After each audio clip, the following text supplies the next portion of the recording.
कक्षा 11 के सभी विद्यार्थियों, आज मैं आपको बायोलॉजी का प्रश्न पत्र बताऊंगा। देख सकते हैं आपका ये, ठीक है, मॉडल पेपर है लेकिन बड़ा ही दमदार है। ठीक है, हर जिलों में बेटा अलग अलग तरह के पेपर आएंगे, तो कहीं पर भी रियल पेपर नहीं मिलने वाला है। मॉडल पेपर से ही आपको तैयारी करनी है, अच्छे से तैयारी करिए। मेरी गारंटी है, मेरे द्वारा जो आप मॉडल पेपर तैयार करके जाओगे तो आपको 50 से 60 नंबर जरूर आएंगे। चलिए तो एक बार इसको चेकआउट करके जाइएगा। चलिए तो शुरू करते हैं। दो असमान आकार के युग्मकों का संलयन कहलाता है विषम युग्मकता। क्रेब्स चक्र में एटीपी के कितने अणु निर्मित होते हैं? 30 अणु निर्मित होते हैं। जल विभाजन का संबंध किससे है? प्रकाश तंत्र फर्स्ट और प्रकाश तंत्र सेकेंड से। मस्तिष्क का आंतरिक आवरण होता है पाया मैटर। ठीक है, एक प्रोटीन हार्मोन है, एक प्रोटीन हार्मोन आ जाएगा थायरोट्रॉपिक हार्मोन। ठीक है, रेड टाइड का जो कारण है वो क्या जाएगा? एक डाइनोफ्लेजिलेट। ठीक है, इतना हो गया। इसके बाद में यहाँ से देखेंगे choose of the correct option है, इतना जाएगा पहले दूसरा का, ये रहेगा आपका तीसरा। ठीक है, चौथा, पांचवा और छठा। ठीक है, हो गया है। इसके बाद में अपन आगे बढ़ते हैं तो यहाँ से आ जाएगा आपका रिक्त स्थान। फेफड़ा वक्ष गुहा में स्थित होता है। स्पंजों में जल संवहन तंत्र पाया जाता है। लेटेक्स वाहिकाएं कार्टेक्स की में पाई जाती है। लेटेक्स वाहिकाएं किस में पाई जाती है? कार्टेक्स में पाई जाती है। समुद्री खरपतवार भूरा शैवाल को कहते हैं। ठीक है, और द्वितीयक संवहनी ऊतकों का निर्माण कैम्बियम में होता है। लंबी अस्थियों के सिरे एक दूसरे से स्नायु द्वारा जुड़े होते हैं। ठीक है, इसके बाद में अपन देखेंगे क्वेश्चन नंबर 2 को। यहाँ से ये आपको सोल्व करना है बढ़िया से। ये थोड़ा छोटा कर देते हैं यहाँ तक। ठीक है, अंतः प्राद्रव्य जालिका। अंतः प्राद्रव्य जालिका का आपका पहला आ जाएगा अंतःकंकाल। जीवन प्रावस्था इसका जाएगा पूर्ण डीएनए संश्लेषी प्रावस्था। झींगा, झींगा का जाएगा ग्रीन ग्रंथि। मायोपिया, मायोपिया का जाएगा द्विअवतल लेंस। और साइटोकाइनेसिस इसका जाएगा कोशिका द्रव्य विभाजन। यहाँ से अपन बात करेंगे तो ये इतना करोगे। ठीक है, G0 प्रावस्था क्या है? अविभाजित है।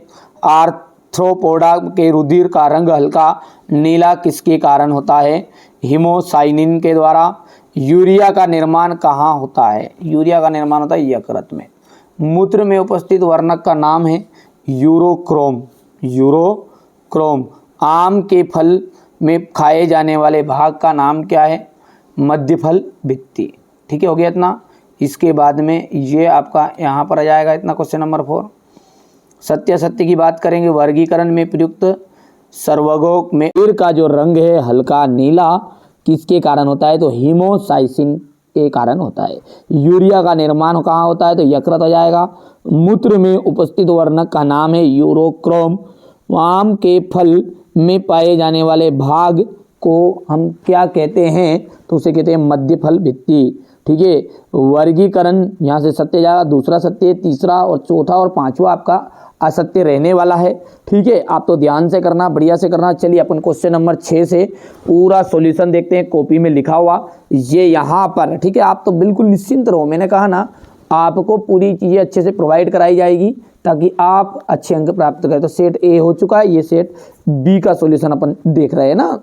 यहाँ से क्वेश्चन नंबर 6 जो है इसका हो जाएगा, थोड़ा छोटा कर दूं क्या? हाँ, ये देखो हो गया स्क्रीनशॉट। बढ़िया से लो आप तो, है ना भैया, बढ़िया से मेहनत करो।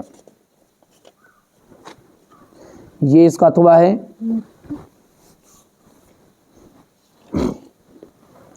यहाँ से क्वेश्चन नंबर जो 7 है उसको देखो। अंतः कोशिकी और बहुकोशिकी पाचन में विभेद बताना है, तो ये अंतः कोशिकी जाएगा और ये बहुकोशिकी जाएगा।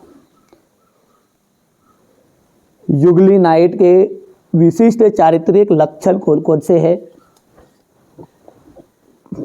पेरेनकाइमा ऊतक के 2 कार्य लिखने हैं। खुला तथा बंद संवहन मंडल में अंतर बताइए। वियुक्तांडपी तथा युक्तांडपी अंडाशय में अंतर।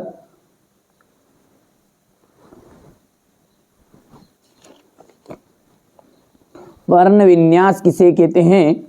क्वेश्चन नंबर 10 में आपका अर्धसूत्री विभाजन का क्या महत्व है? और ये पादप कोशिका और प्राणी कोशिका में कोई अंतर देना है आपको, तो ये आप अंतर नहीं लिख पाए हैं, कोई दिक्कत नहीं। जो चीज़ें नहीं हैं उनको आप ढूंढ लीजिएगा, नहीं भी मिलती है तो अगले वीडियो में मैं कवर करने का प्रयास करूँगा। देखिए जो बच्चों ने लिख दिया, मुझे भी आपको जल्दबाजी थी वीडियो बनाने की और देने की कि आप भी याद तो कब करोगे फिर आपको, है ना, इसलिए है ना भैया, ये जितना मिल सका है अभी तक उसको कंप्लीट कर लो। एक एक दो क्वेश्चन नहीं है बस सेट में, और कोई दिक्कत नहीं, पूरे लिखवाए हैं मैंने, वो भी सरल से सरल लैंग्वेज में, ऐसा नहीं है ना। टोटीपोटेंसी किसे कहते हैं? मानव हृदय को पेशी जनक क्यों कहते हैं? क्योंकि इतना है। परासन नियमन का अर्थ बताइए।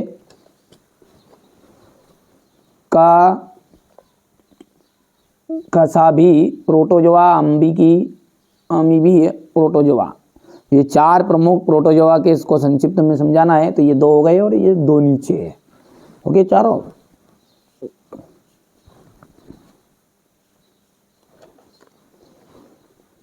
जिम्नोस्पर्म के कोई महत्वपूर्ण अभिलक्षणों का वर्णन कीजिए। यहाँ से अपना ये क्वेश्चन नंबर 14 है, ये यहाँ से हो गया है। मुसला जड़ और अपस्तनिक जड़ में अंतर हो गया इतना, ये चारों अंतर आप कर सकते हैं। थोड़ा सा और छोटा कर दूं ताकि हमारे बच्चों को दिक्कत नहीं आनी चाहिए, है ना। ये आपको करना है वाटसन तथा क्रिक का प्रस्तुत डीएनए का प्रतिरूप, प्रोटीन किसे कहते हैं, ठीक है। तो यहाँ से इसके कार्य है। देखिए बच्चों ने कुछ चीज़ें छोड़ दी है जो कठिन थी ना, ये उन्होंने सोचा कोचिंग में सरल लिखवाएंगे, तो वो लिखवाऊंगा मैं अभी, है ना, पर ये अगले वीडियो में आपको कवर करा दूंगा, कोई दिक्कत नहीं। और आप ढूंढ लेना, है ना, कोई दिक्कत भी नहीं, इतना भी ज़्यादा कठिन चीज़ें नहीं है ना। वो तो बच्चों के हिसाब से उन्होंने जो उन्हें पढ़ा दिया गया था, जो मिल गया उन्हें, वो लिख लिया था उन्होंने कोचिंग में, ठीक है। आप तो घबराओ मत, इन बच्चों की तरह आपकी भी अच्छी परसेंटेज बनेगी, ये दावा है, पर मेहनत करना है ना आप तो बस, ठीक है। देखिए कोई रियल पेपर नहीं है, लेकिन हाँ जो मैं कोचिंग में पढ़ा